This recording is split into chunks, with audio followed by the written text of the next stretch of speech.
নমস্কাৰ, মই উমেশ্বৰ। আপোনালোকে চাই আছে উমেশ্বৰ ব্লগছৰ অন্য এটা নৰ্থ লখিমপুৰৰ খেলমাটিত অৱস্থিত শিৱ মন্দিৰত যাম এতিয়া মই। আপোনালোকে চাই থাকিব স্কিপ নকৰাকৈ। শিৱৰাত্ৰিৰ বিষয়েও আপোনাৰ দুই এটা কথা ক'ম, আপোনালোকে স্কিপ নকৰাকৈ চাই থাকিব। ফাইনেলি গাইজ, মই নৰ্থ লখিমপুৰৰ খেলমাটিৰ শিৱ মন্দিৰত আহি পালোঁ। ইয়াতে মোৰ লগৰজনক লগ পালোঁ। লগৰজনক লগ কৰি এতিয়া মই শিৱ মন্দিৰত সোমাই যাম। আপোনালোকে চাই থাকিব। মোৰ লগৰ কেইজনীক মই চিনাকি কৰিব দিছোঁ। এয়া মোৰ লগৰে হয়, এজন মোৰ ক্লাছমেট হয়। দুয়োটা একেলগে আমি পঢ়িছিলোঁ। তেখেতে এতিয়া প্ৰিন্সিপাল কৰে, স্কুলৰ প্ৰিন্সিপাল কৰে। লিটিল ষ্টাৰ ইংলিছ মিডিয়াম হাই স্কুল প্ৰিন্সিপাল কৰে ন? ঠিক আছে, তেতিয়া মই স্কুলখন কিন্তু চাব যাম। ঠিক আছে দিয়ক। অলপ পিছতে ভালকৈ চিনাকি দি দিম। এতিয়া মন্দিৰটো এবাৰ চাই আহোঁ ন? সেৱা কৰিলা? সেৱা কৰিলা? কি বুলি সেৱা কৰিলা? কি বুলি কৰিলে? মনৰ ভাঞ্চা পূৰণ হওক বুলি। হয় নেকি?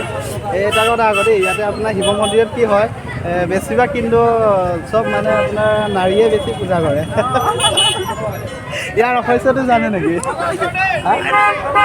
ৰহস্যটো যদি নাজানা তেনেহ'লে ভিডিঅ'টো চাব। মই পাছত কৈ আছোঁ, ভিডিঅ'টো মই কৈ আছোঁ। বাইকখন চেফটি জেগাতে ৰাখোঁ। মোৰ লগৰজনৰ ইয়াতে দাদা এজন আছে, ঘৰ আছে, তাতে ৰাখোঁ। বাইকখন এৰালে 18 কিলোমিটাৰ আকৌ খোজকাঢ়ি যাব লাগিব। 18 কিলোমিটাৰ কিন্তু সম্ভৱ নহয় দেই খোজ কঢ়াটো। এয়া গেটত সোমাই যোৱা ৰাস্তাটো আপোনালোকে দেখিছে, অগণন ভক্তৰ ভিৰ। ইয়াতে গেটেদি মই সোমাই যাওঁ। আপোনালোকে চাই থাকিব, স্কিপ নকৰিব, বহুতেই ভাল লাগিব আজি ভিডিঅ'টো।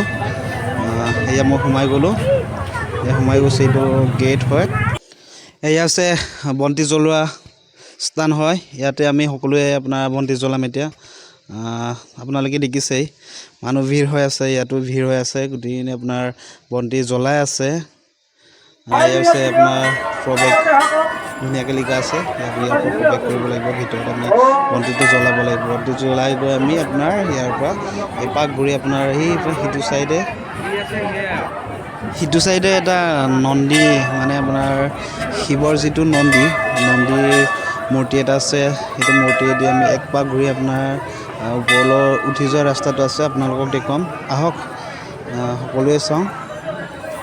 কি সুন্দৰ, ভাল লাগিছে, কিন্তু বহুত ভাল লাগিছে। ভগৱান শিৱ আৰু মা পাৰ্বতীৰ প্ৰেম অমৰ আছিলে।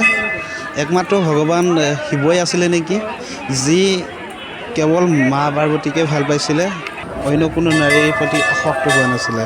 মহাশিৱৰাত্ৰিতেই ভগৱান শিৱ আৰু মা পাৰ্বতীৰ বিবাহ সম্পন্ন হৈছিলে, যাৰ কাৰণে আজিও আমি মহাশিৱৰাত্ৰি ৰূপে পালন কৰি থাকোঁ। ভগৱান শিৱ আৰু মা পাৰ্বতীৰ প্ৰেম আমাৰ আদৰ্শ। আমি সকলোৱে নিজৰ দাম্পত্য জীৱনৰ সুখী হোৱাৰ কামনাৰে ভগৱানক সেৱা কৰিব লাগে।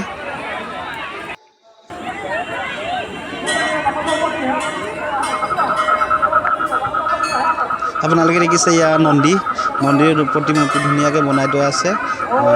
ভগৱান শিৱৰ যিটো নন্দী, এইটোৰ ফালৰ পৰা আপোনালোকে ঘূৰি ঘূৰি যাব লাগিব নন্দীৰ কাষেদি।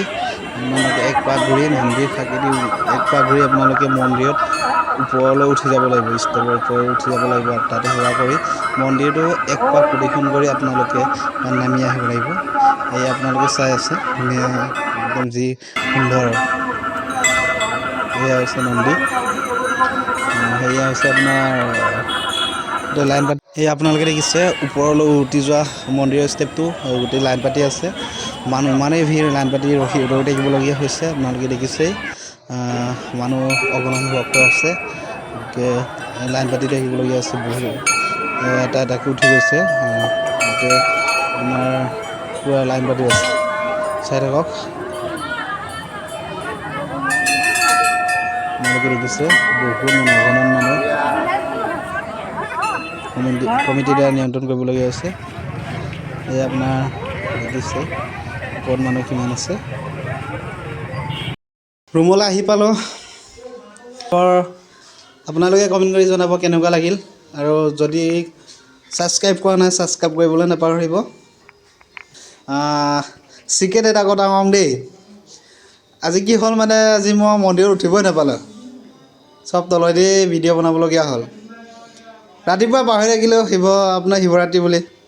ৰাতিপুৱা ভাত এগাল মাৰি দিলোঁ দুপৰীয়া হাঁহ এটা মাৰিলোঁ এতিয়া বোলে কি ক'ম আৰু এতিয়া উপায় নাই এতিয়া আৰু তলে দিয়া ভিডিঅ'টো বনাই গুচি আহিলোঁ আৰু এতিয়া আকৌ মাংস বনাব এতিয়া খাওঁ